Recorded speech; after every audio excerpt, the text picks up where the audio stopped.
اس میں نہ تو کوئی فرشتہ جو مقرر بارگاہ ہے وہ سما سکتا ہے، اور نہ ہی کوئی نبی و رسول اس گھڑی میں سما سکتا ہے۔ یہ آپ کی خاصیت ہے، آپ کا مقام ہے، آپ کا مرتبہ ہے۔ امام سیوطی نے عربی میں 2 حصوں پر مشتمل کتاب مرتب کی، اس کا نام خصائص الکبریٰ رکھا، یعنی انبیاء میں سے جس نبی کو اللہ تعالیٰ نے بہت بڑا مقام مرتبہ عطا فرمایا ہے، اس کی بڑی بڑی خاصیتیں، یہ اس نبی کے ساتھ خاص یہ خاصیتیں، یہ خاصیتیں کسی اور نبی کو عطا نہیں ہوئی۔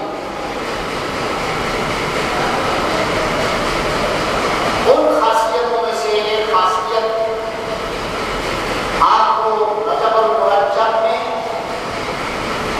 27 تاریخ کو وہ ملأ الاعلیٰ کی جو سیر کروائی ہے، حتیم کعبہ شعبہ ابو طالب مہانی کے گھر سے جبریل امین کی تشریف آوری، ملائکہ کی ایک اچھی خاصی تعداد،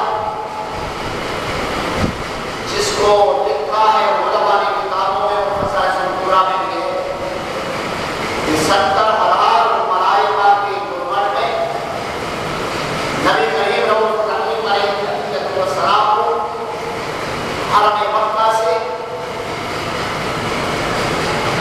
بیت المقدس یا بیت المقدس ایک 70,000 ملائکہ کی نیت میں آپ صلی اللہ علیہ وسلم کو بیت المقدس لایا گیا۔ بڑی تفصیلی ہدایات اس راستے کی ہیں، اور قرآن کی اس آیت کا بھی ترجمہ یہ بیان کیا گیا ہے، سبحان الذی اسریٰ بعبدہ لیلا من المسجد الحرام الى المسجد الاقصی۔ باقی ہے اس ذات اقدس کے لیے جس نے اپنے عبد خاص کو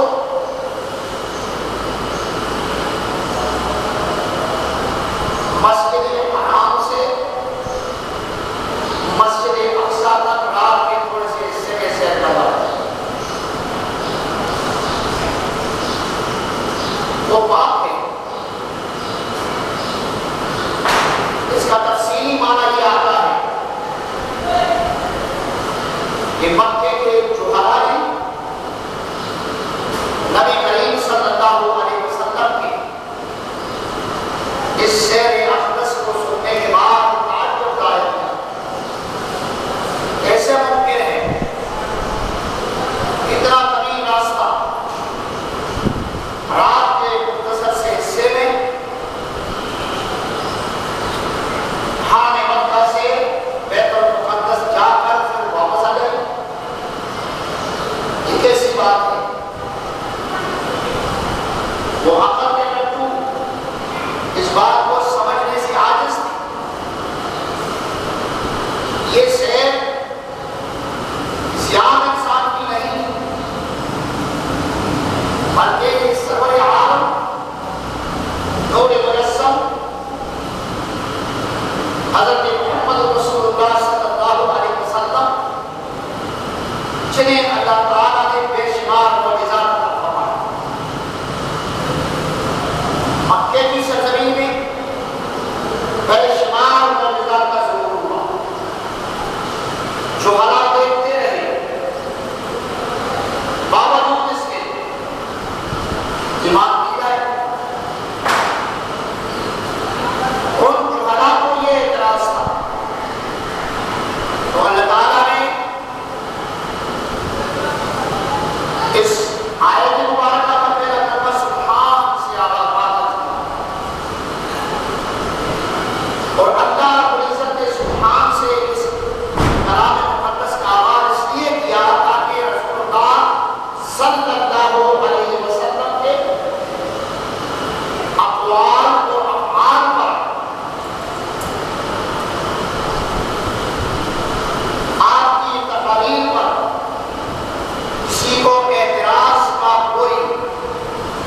سلسلہ باقی نہ رہے۔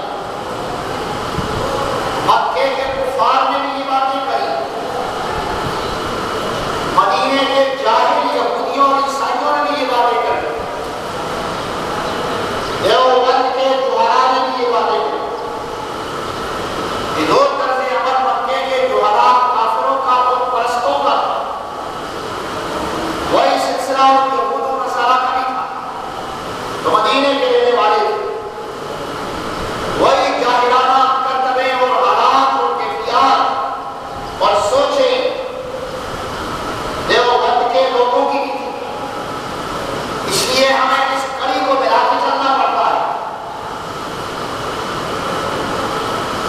صحابہ نے ان واقعات سے عظمت رسول کو سمجھا۔ مدینہ منورہ کے ان مسلمانوں نے جو سب اول میں سرکار دو عالم صلی اللہ علیہ وسلم کی عزت و وقار کو مانا تھا، انہوں نے اس کا اعتراف کیا۔ صحیح بات ہے، ابو جہل نے، عتبہ نے، شیبہ نے اور دیگر کفار نے، مکے کے جوہرا نے مطالبہ کیا کہ اگر آپ واقعی اللہ کے نبی ہیں تو آپ انگلی سے اشارہ کریں، چاند دو ٹکڑوں میں بٹ کر زمین پر اتر آئے تو ہم مان لیں گے کہ آپ نے نبوت کا اعلان جو کیا ہے یہ سچا ہے۔ یہ تو کوئی بات ہی نہیں۔ آج تو حضور اکرم صلی اللہ علیہ وسلم کا مقام مرتبہ یہ ہے کہ اس وقت حضور نبی کریم رؤوف الرحیم علیہ السلام اپنی عمر کے اس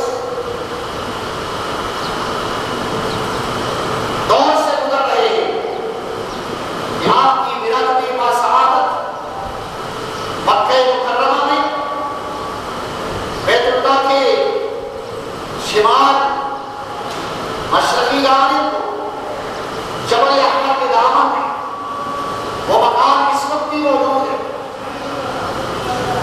جہاں حضور اکرم صلی اللہ علیہ وسلم کی ولادت باسعادت ہوئی ہے۔ آپ کی ولادت باسعادت سے یہ عرصہ 40 سال گزر گیا۔ 41ویں سال میں قرآن مجید فرقان حمید کی غار حرا میں پہلی وحی ہوئی ہے، اور اس کے بعد والے زمانے میں مکے کے جوہرا آپ سے تقاضا کرتے ہیں کہ چاند دو ٹکڑوں میں بٹ کے زمین پہ آ جائے۔ حضرت صفیہ بنت عبد المطلب حضور اکرم صلی اللہ علیہ وسلم کی پھوپھی حضرت حمزہ سید الشہداء کی سگی ہے، وہ یہ اعتراف کر رہی ہیں، دائی حلیمہ بھی اس کا اقرار کرتی ہیں۔ یہ چیز بھی خصائص الکبریٰ میں امام سیوطی نے لکھی ہے۔ وہ مصر کا عظیم البرکت عالمین ان بڑی بڑی خاصیتوں کو سرکار دو عالم صلی اللہ علیہ وسلم کی تعلیم و توصیف کا حصہ بنا رہے ہیں۔ وہ بھی یہ کہہ رہے ہیں کہ ان لوگوں نے اپنی آنکھوں سے دیکھا حضور جھولے میں تشریف فرما ہے، وہی انتہائی خوبصورت شخص آ کر اس جھولے کو ہلاتا رہا اور لوگ دیکھتے رہے کہ یہ کون ہے، لیکن سمجھ میں نہیں آ رہا۔ عبد المطلب کی اولادوں میں، مکے کے بڑے بڑے سرداروں کی اولادوں میں ایسا خوبصورت اور خوبصورت شخص، ایسا قداور قد و قامت کے اعتبار سے ان کا شخص کوئی نہیں جو اس جھولے کو جھلا رہا ہے۔ اور آپ صلی اللہ علیہ وسلم اپنی اس بچپنے میں اپنی انگلی مبارک چاند کی طرف اٹھاتے ہیں تو جدھر کو انگلی جاتی ہے چاند ادھر کی طرف نظر آ رہا ہے۔ علامہ احمد رضا صاحب رحمہ اللہ فرماتے ہیں چاند جھک جاتا جدھر انگلی اٹھاتے رہتے ہیں، چاند ادھر کو جھکتا جدھر حضور صلی اللہ علیہ وسلم جھولے میں اپنی انگلی کو اٹھاتے۔ اگر اوپر کو اٹھاتے تو چاند اپنی جگہ سے اٹھ کر وہاں چلا جاتا، اور نیچے کو لے جاتے تو وہ چاند اسی طرف اشارے کے ساتھ چلتا۔ کیا ہی چلتا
دیکھا وہ میرا فرمانے اس سب کو میں تصدیق کرتا ہوں وہ کبھی غلط بیانی سے کام نہیں لیتے انہوں نے سچ بات کے بارے تمہیں یاد نہیں ہے انہی گلیوں میں انہی علاقوں میں گھومتا ہوا 4-5 سال کا 6-7 سال کا انسان جب اس وقت یہ اقرار کیا جاتا تھا اس کے بارے میں تو وہ صادق اور امین ہے جب وہ صادق بھی ہے سچا بھی ہے اور امانتدار بھی ہے خائن بھی نہیں ہے اور جھوٹ بھی نہیں بولتا تو آج کیسے جھوٹ بولے گا سمجھ کیا ہے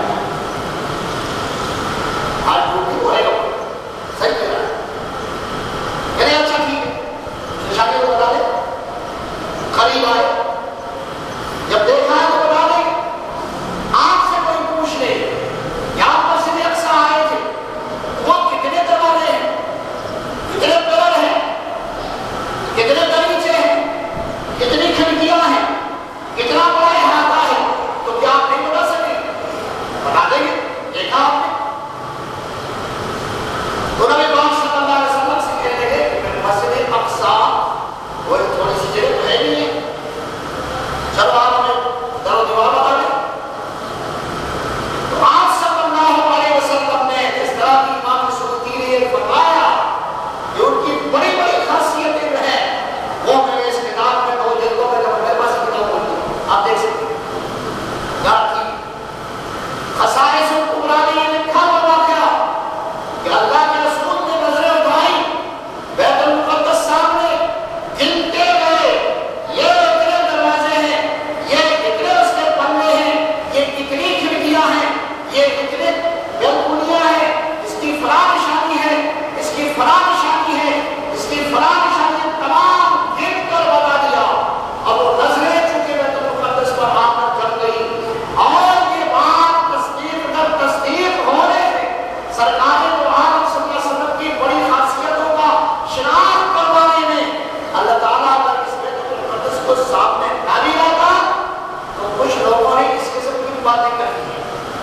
اشرف علی تھانوی نے لکھا ہے نشر الدین نے لکھا کہ جب حضور اکرم صلی اللہ علیہ وسلم مدینہ طیبہ تشریف لے گئے تو وہاں آپ نے قبا مسجد کی بنیاد رکھی پھر مسجد نبوی کی بنیاد رکھی ان دونوں مساجد کا قبلہ برابر کرنے کے لیے آپ نے نگاہیں اٹھائی بیت اللہ شریف سامنے آپ نے محراب مسجد نبوی اور محراب مسجد قبا کو برابر کر دیا اس کے برابر اس میں فرق نہیں ہے وہ لکھا ہے نشر کہ آپ دیکھ سکتے حضور صلی اللہ علیہ وسلم کی نظریں اٹھی اور دیکھ لیا سامنے تو یہ بھی ایک قریب کی بات ہے اس سے بھی بڑی بات آپ کو بتاؤ بخاری ایک عظیم محدث نے سب سے عظیم اور مرتبہ محدث ہے جو حضور اکرم صلی اللہ علیہ وسلم کے ارشادات کی تنقیح کرتا ہے اور ان ارشادات کو جمع کرتا ہے جس شوق سے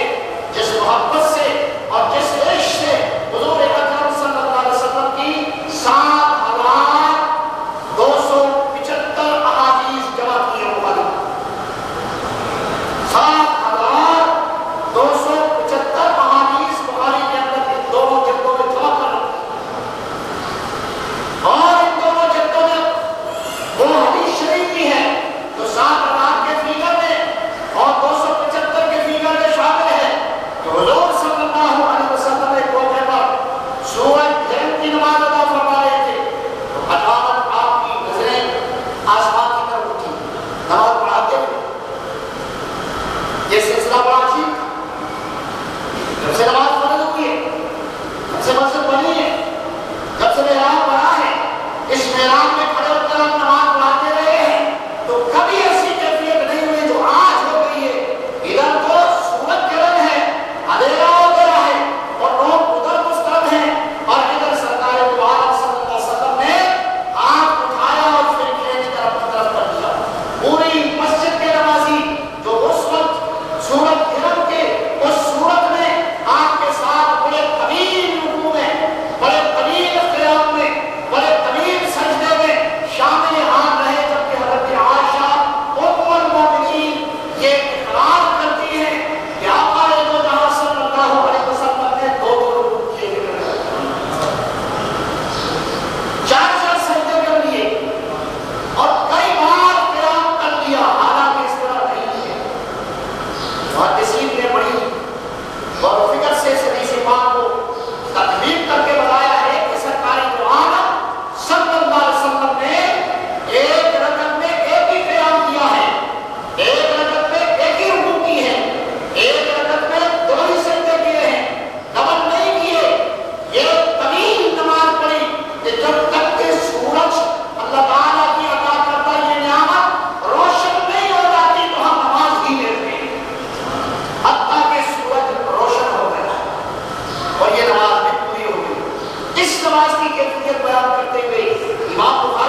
یہ تحفہ عطا ہوا ہے، یہ 6 نبوی میں ہوا۔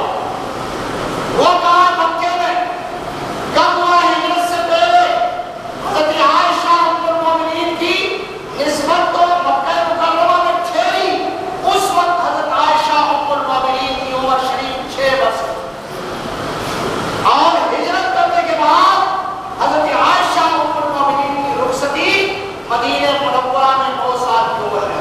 کتنے سال کا فرق ہوا؟ 3 سال۔ امام بخاری بڑے صاف ستھرے راست ہوئے انسان ہیں، اور انہوں نے سرکار تو عالم صلی اللہ علیہ وسلم کے اس ارشاد کو حضرت عائشہ ام المومنین کی بزرگی سرکار کے قرآن کی وجہ سے اور حضور اکرم صلی اللہ علیہ وسلم کے بڑے بااعتماد ساتھی ابو بکر صدیق کی صداقت و دیانت و قرآن کی وجہ سے یہ امام بخاری کی حدیث بیان ہے۔ اب تو کوئی دشواری نہیں آئی۔ قرآن میں اللہ تعالیٰ نے ارشاد فرمایا وجوہن یومئذ ناظرۃ الی ربہا ناظرہ، یہ کچھ چہرے خوش نصیب ایسے بھی ہیں کہ قیامت کے دن یہ اپنے رب کا دیدار کریں گے۔ وجوہن ایسے چہرے ناظرۃ الی ربہا ناظرہ، یہ قیامت کے دن اپنے رب کا دیدار کریں گے۔ تو جو چیز قیامت کے دن ممکن ہے یقیناً وہ دنیا میں نہیں ہوگی، ممکن ہی ہے، واجب ہی ہے۔ تو یہ دیدار جس طرح قیامت کے دن جائز ہے، اسی طرح دنیا میں بھی جائز ہے۔ اب اور آپ سننا چاہیں گے کہ ممکنات کر کے آپ کو بتا دوں، امام اعظم ابو حنیفہ نعمان بن ثابت سرکار دو عالم صلی اللہ علیہ وسلم کے وصال کے 70 سال بعد آپ کی ولادت ہوئی۔ آپ نے اصحاب رسول سے علم حاصل کیا۔ امام بخاری 3 سندوں سے اگر کوئی سند لیتے ہیں تو اس پر بڑا فخر ظاہر کرتے ہیں کہ میں اتنا قریب پہنچ گیا۔ روایت کرنے آتا ہے تو یہاں صلی اللہ علیہ وسلم کے کہ جو خیر القرون کے علاقہ ہے، خیر القرون قرنی، بہترین زمانہ میرا زمانہ ہے، ثم الذین یلونہم، وہ اس سے ملا ہوا زمانہ ہے، وہ بہتر ہے۔ ثم الذین یلونہم، اس سے ملا ہوا زمانہ تیسرا ہے۔ ثم الذین یلونہم، اس سے چوتھا زمانہ ہے۔ تو یہ خیر قرون میں امام بخاری سند جو روایت کرتے ہیں ان کی اپنی پیدائش 194 کی ہے، اور پھر بچپنا نکال کر کے امام بخاری نے احادیث جمع کرنے کا جو سلسلہ جاری کیا، یہ 204 ہجری میں شروع ہوا۔ امام بخاری، امام ابو حنیفہ 70 ہجری میں آئے، تو 70 ہجری میں سے 10 سالہ 80 ہجری ہے، 10 سال نکالتے ہیں حضور صلی اللہ علیہ وسلم کی ہجرت کے، تو واقعی 70 سال بعد امام اعظم ابو حنیفہ رضی اللہ تعالیٰ عنہ اس دنیا میں تشریف لائے۔ یہ وہ محدث ہے، وہ فقیہ ہے، وہ عالم ہے، وہ رسول اللہ کی امت کے چراغ ہیں، جن کے بارے میں آقا دو جہاں صلی اللہ علیہ وسلم نے پہلے پیش گوئی کر دی تھی، لو کان علم عند السویہ، اگر یہ علم یعنی قرآن کا علم، حدیث کا علم اور یہ تواریخ کا علم، یہ شرعیات کا علم اگر سویہ ستارے کے پاس بھی ہوگا تو لنالہ رجل من اہل فارس، فارس کا، فارس کے زمانے کا وہ کہنا ہے فارسی علاقے کا رہنے والا ایک مرد اس علم کو وہاں سے حاصل کر کے جائے گا۔ امام ابن حجر اسقلانی جو بہت بڑی ہستی ہے، حدیث پاک کے بہت بڑے امام ہیں، اور انہوں نے امام اعظم ابو حنیفہ کی سیرت پر ایک کتاب مرتب کی ہے، اس کو کہتے ہیں سیرت نعمان، سیرت نعمان، حضرت امام اعظم ابو حنیفہ کی سیرت، اس پر ایک کتاب کی الخیرات الحسان میرے پاس موجود ہے، جو دیکھ جائے والے وہ بربرا رکھتے ہیں کہ میں نے کئی محدثین سے رابطہ کیا، کئی لوگوں سے میں نے اس حدیث پر بات کی ہے، وہ سب یہ کہتے ہیں کہ اس حدیث پاک کا مصداق اور یہ حدیث مورد ہی ہے، وارد ہوئی ہے امام اعظم ابو حنیفہ جو فارس میں پیدا ہوئے، کوفہ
افریقہ میں مرتب ہوئی.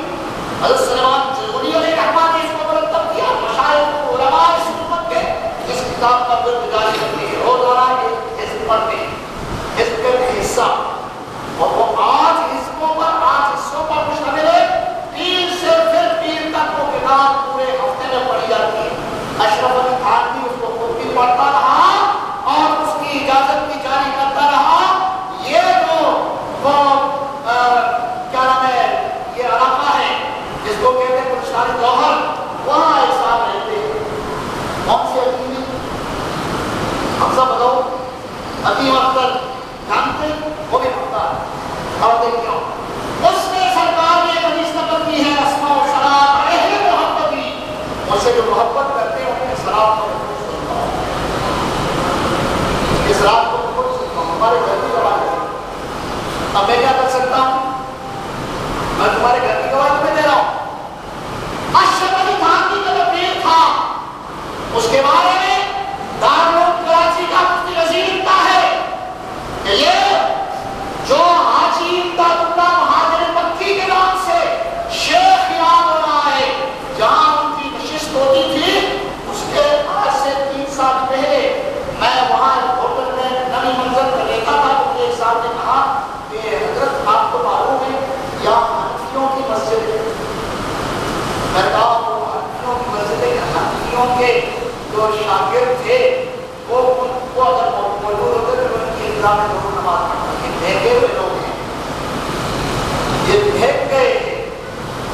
اس حنفیوں کی مسجد میں میری نماز نہیں ہو. میرے پاس پسندہ معلوم ہے, میں کمرے میں نماز پڑھ لیتا ہوں بڑے سکون سے, اطمینان سے. مسجد حرم میں چونکہ وقت کا لحاظ نہیں رکھتے, جبریل امین کی وہ تعلیمات پر عمل نہیں کرتے کہ انہوں نے سرکار دو عالم صلی اللہ علیہ وسلم معراج کے بعد جب زمین پر تشریف لائے ہیں تو حرم مکہ میں آپ کو جبریل امین نے 10 جماعتیں کروائی ہیں. کتنی نمازیں کتنی ہیں؟ ہمیں دن رات میں کتنی نمازیں؟ 5. ہر نماز کے لیے 2 مرتبہ جبریل آئے ہیں. اور میزان رحمت کے نیچے اسی مقام پر حضرت حاجرہ رضی اللہ تعالی عنہا اور حضرت اسماعیل علیہ السلام کے مزارات بھی نہیں موجود ہیں. لیکن کعبۃ اللہ کی عظمت اتنی اونچی ہے کہ یہاں باتوں کی طرف توجہ نہیں جاتی, بلکہ اس عظمت کی طرف جاتی ہے جو امت مسلمہ کا بہت بڑا وظیفہ. وہ کیا ہے؟ 5 وقت کی نماز پڑھنا. اس مقام پر 10 جماعتیں ہوئی ہیں. پہلا وقت, آخری وقت, پہلا وقت, آخری وقت, پہلا وقت, آخری وقت. فجر کی 2 مرتبہ جماعت, ظہر کی 2 مرتبہ جماعت, عصر کی 2 مرتبہ جماعت, مغرب کی 2 مرتبہ جماعت, عشاء کی 2 مرتبہ جماعت. اور پھر فرمایا بین ہذین الوقتین وقتوں لصلاۃ امتک یا رسول اللہ. ان دونوں اوقات کے بیچ میں آپ کی امت کی نماز کا وقت ہے. وہ پہلے وقت میں پڑھتے ہیں, وہ کیسے ان کی بات دیکھتا ہے. اور آخری وقت میں تو پھر آپ کو پتہ ہی ہے کہ اینڈ ہو جاتا ہے, اس کا نماز مقبول ہو جاتی ہے. پہلے وقت میں ادھر سورج بھلا آزان کی اور فوراً جواب کر دیتے ہیں. ہمارے فقہ میں یہ بات نہیں ہے. فقہ حنبلی کی بات کرتے ہو وہ بھی نہیں ہے, فقہ شافعی کی بات کرتے ہو وہ بھی نہیں ہے, فقہ مالکی کی بات کرتے ہو وہ بھی نہیں ہے. تو لہذا اس مسجد کے اندر جو اپنی فقہ کے مطابق کام نہیں کرتے, اگلا مرحلہ مجھے نہیں پتا کہ وہ نجدیت کے پورے حامی ہے یا آدھے حامی ہے یا پونا حامی ہے. اس لیے میں رسول اللہ کی اس حدیث پر عمل کرتا ہوں, بین ہذین الوقتین وقتوں لصلاۃ امتک. ان دونوں اوقات کا بیچ کا جو حصہ ہے یہ تیری امت کے نمازیوں کی نماز کا وقت ہے. تو اس لیے ہم اس وقت نماز پڑھتے ہیں. تو یہ حاجی امداد اللہ مہاجر مکی کسی اس میں رہتے تھے. مدرسے میں جو شور عقیدہ کہلاتا ہے اور تھی, اس لیے بنایا تھا اس کو نصاب, تو اس کے نام سے یہ مدرسہ خاص تھا. وہاں حاجی امداد اللہ مہاجر مکی اس زمانے میں رہتے تھے جو یہ موجودہ فضا وہاں نہیں. واقعات بہت بڑے ہیں، معاملات بہت وسیع ہیں، لیکن میں آپ کو مختصر سی بات بتاؤں. اب رحمت اللہ کیرانوی وہاں رہتے اسی مدرسے میں، جہاں پر پیر مہر شاہ صاحب بھی تشریف لائے. ان سے مقابلے میں بات ہوئی سرکار دو عالم صلی اللہ علیہ وسلم کے ہند غیب پر، سرکار دو عالم صلی اللہ علیہ وسلم کے حاضر ناظر پر. تو حضرت پیر مہر علی شاہ صاحب نے رحمت اللہ کیرانوی کو پھیر دیا اس مسئلے پر. ابے تم کہاں ہو؟ اس وقت تمہارا علم رسول اللہ کو ہے یا نہیں ہے؟ اس وقت رسول اللہ صلی اللہ علیہ وسلم تجھے جانتے ہیں یا نہیں ہے؟ تو کس مقام پر ہے؟ کیا بیت اللہ شریف سے سرکار کسی لمحہ میں اپنی نظریں چراتے ہیں؟ سرکار کی نگاہوں میں وہ تو بیت المعمور بھی ہے، عرش اعظم بھی ہے. اور ایک بزرگ کا واقعہ تک سنایا، وہ کتاب میرے پاس پہلے منیر موجود ہے، جن کا چاہو گا میں دکھا دیتا ہوں. میں دکھا دیتا ہوں. رحمت اللہ کیرانوی کا مکالمہ جو ان کے ساتھ ہوا، اسی مقام پر حضرت حاجی امداد اللہ مہاجر مکی نے حضرت پیر مہر علی شاہ صاحب نے کہا کہ مولانا آپ تو آ گئے یہاں، میں بھی یہاں رہتا ہوں، آپ بھی یہاں آ گئے. میری نظریں ایک فتنے کو دیکھ رہی ہے، ان قریب وہ ظہور کرے گا. اور وہاں اگر آپ پاکستان میں رہو گے تو کم سے کم اتنا ضرور ہوگا کہ تم وہاں علماء اور مشائخ کا ایک وہ سہارا بنے رہو گے. اتنا غلیظ فتنہ ظاہر ہو رہا ہے جس سے رسول پاک صلی اللہ علیہ وسلم کے ہزاروں امتیوں کے ایمان کو نقصان ہو سکتا ہے. واپس جاؤ.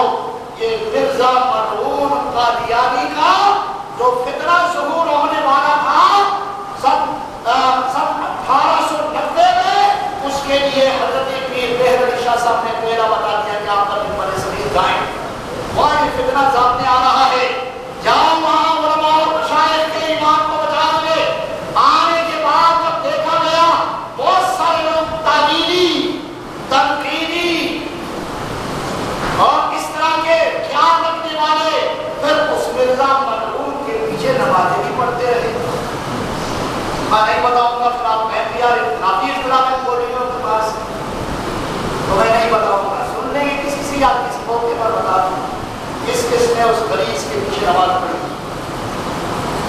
اور اس کی اس جعلی پیشن گوئیوں کی تعمیریں کرتا رہا. مرزا اس 1890 میں بھی مرعون تھا، آج بھی مرعون ہے. قیامت کے ایک دن پہلے اور ایک لمحہ پہلے بھی مرزا مرعون رہے گا. اور اس کے پیروکار خواہ سیاسی لیڈر ہوں گے، قومی اسمبلی کے ممبر ہوں گے، صوبائی اسمبلیوں کے ممبر ہوں گے، وزراء ہوں گے، سفراء ہوں گے، یا وہ اس اسمبلیوں کے اندر سینٹ کے ممبر ہوں گے یا چیئرمین ہوں گے.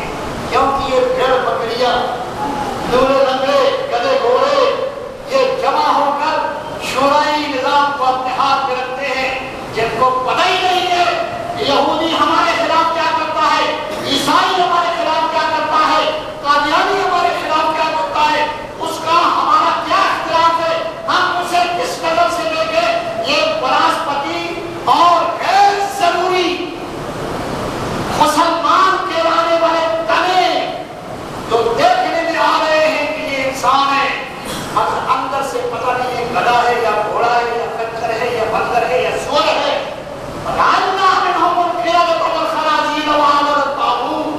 رسول اللہ کی محبت جس سینے میں نہیں ہے تو وہ بظاہر انسان تو ہے، لیکن اندر سے کوئی گدھا ہوگا، کوئی سور ہوگا، کوئی بندر ہوگا، کوئی ریچھ ہوگا، کوئی کیا ہوگا، کوئی کیا ہوگا.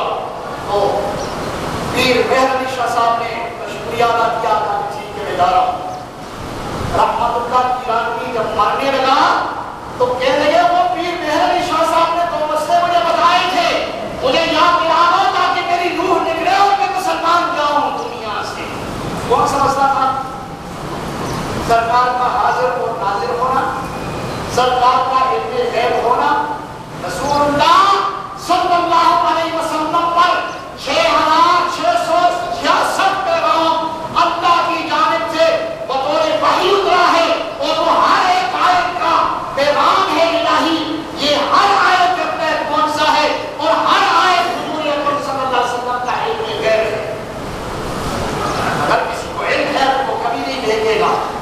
تو رحمت اللہ کیرانی نے کہا کہ بھائی وہ جو مہر شاہ صاحب دلی سے آئے تھے، انہوں نے یہ دو باتیں مجھے بتائی، میرے سینے میں اس وقت کی ٹھنڈک محسوس ہو رہی ہے۔ آپ ایسے کھوکھلے بنسپتی اور گدے کے گوشت کے بھاؤ کھلے والے لوگوں کے عقائد پر ہاں نہ کریں، ہاں نہ کریں۔ آپ کے پاس مسعودی موجود ہے، آپ اس کو لیں، اس پر کریں۔ اللہ کا شکر ہے، اللہ کا شکر ہے کہ کوئی گندھا اگر کسی میدان میں کھڑا ہوتا ہے پہچانا جاتا ہے یہ فلاں مریض ہے، فلاں مرور ہے، فلاں مقبول ہے، تو سمجھا جاتا ہے۔ جب سمجھا جائے الحاضر کہتے ہیں حاضر ناظر شرک کیسے ہے؟ الحضور مع المشاہدۃ، حاضر ہونا مشاہدے کے ساتھ۔ آپ مجھے دیکھ رہے ہو، آپ کے مشاہدے میں میرے سامنے نظر آتا ہوں، نظر آتا ہوں نا؟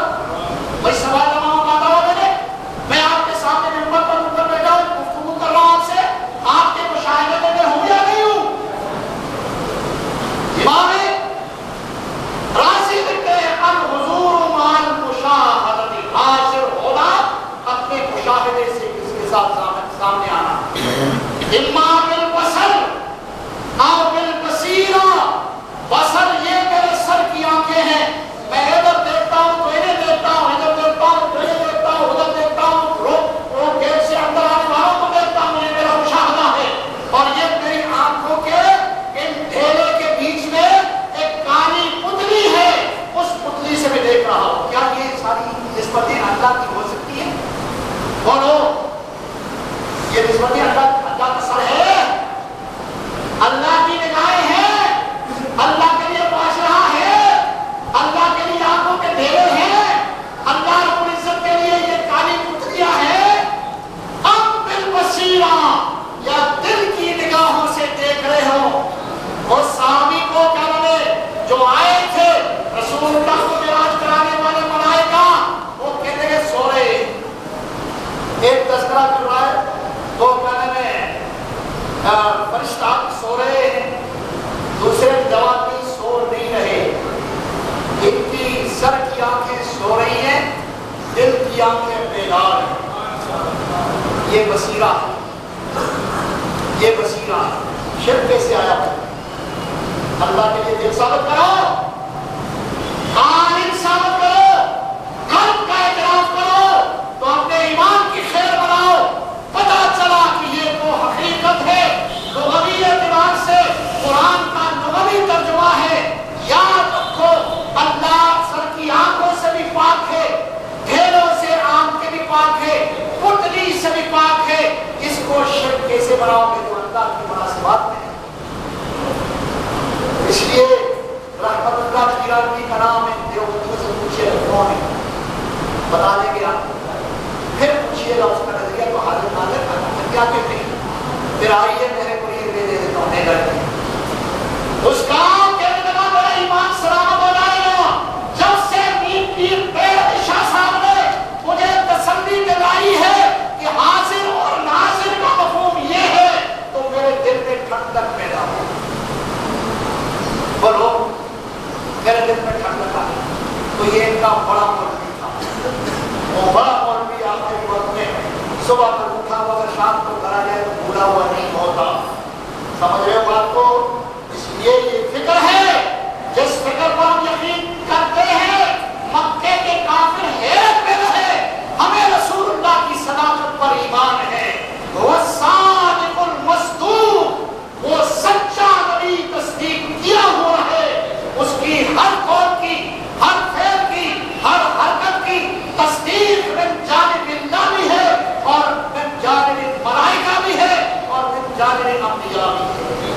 یہ بڑی ہستی ہے، جب ان کے معراج کے واقعات سنیں گے تو آپ 100% اہل سنت سنت و جماعت ہو جائے گی۔ آج کل خارجی اپنا مرکز بنا رہے، کہہ رہے کہ یہ مرکزی اہل سنت ہے، اور تمہارے اوپر کیا کہوں گے منبر رسول سے کہ تم کیا بکتے ہو خارجیوں؟ وہ جنگلی کی نسل جس نے جب سے قدم اٹھایا میدان میں آیا، ہزاروں مسلمان بلا وجہ شہید کر دیے گئے۔ خون خرابہ کراچی کا 30,000 نوجوان جو قتل ہو گئے پولیس خارجیت کے فتنے سے۔ حضرت عمر کی شہادت، حضرت عثمان کی شہادت، حضرت علی کی شہادت، حضرت حسن کی شہادت، حضرت حسین کی شہادت، اور اس طرح مدینہ منورہ کی بے حرمتی، مکہ مکرمہ کی بے حرمتی وہ خارج کے ذریعے سے ہے، اور یہ خارجیوں کا فتنہ ہے جو اپنے آپ کو مرکزی اہل سنت کہتے ہیں۔ اہل سنت طریقہ رسول اللہ، کافر ہو گئے، مسلمان نہیں رہے۔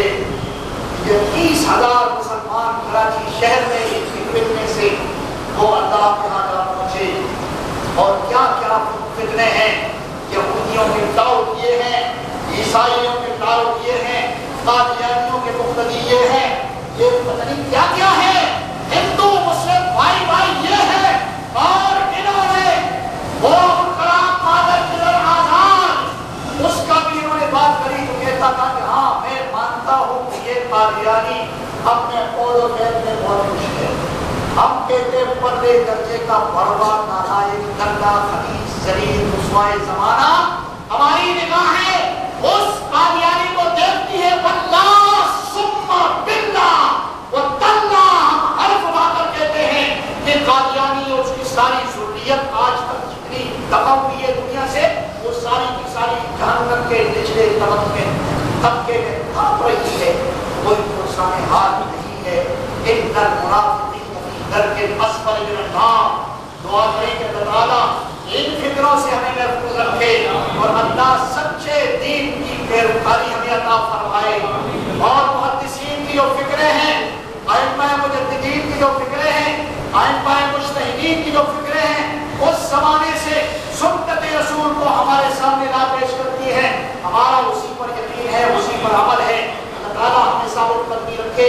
اللہ تعالیٰ اس ماہ مقدس کے معراج مصطفیٰ صلی اللہ علیہ وسلم کے صدقے میں ہمیں تمام فطروں کے اتنی فطرہ پروریاں سمجھنے کی توفیق عطا فرمائے، اور ہم مذہب حقہ اہل سنت و جماعت پر استقامت کے ساتھ رہیں، اور استقامت بہت بڑی چیز ہے۔ اللہ تعالیٰ ہمارے شامل حال رہے۔ کل لوائے ہم کے نیچے سرکار سے ہماری ملاقاتیں ہوں، اور ایک کوشن پر ملاقاتیں ہوں، اور شفاعت کے میدان میں رسول اللہ کی شفاعت کے میدان میں ہمارے حق میں حضور کی شفاعت، ہمارے والدین کے حق میں حضور صلی اللہ علیہ وسلم کی شفاعت، اور جب جنت میں جائیں تو بے حساب طبقہ جو اللہ کی جانب سے رسول اللہ کو حکم ہے کہ بے حساب اپنی امت کا ایک طبقہ چاہو تو دے جاؤ، اس میں اللہ تعالیٰ ہمیں ہمارے اساتذہ کو، ہمارے والدین کو، آپ کو اور آپ کے والدین کو اور آپ کے احباب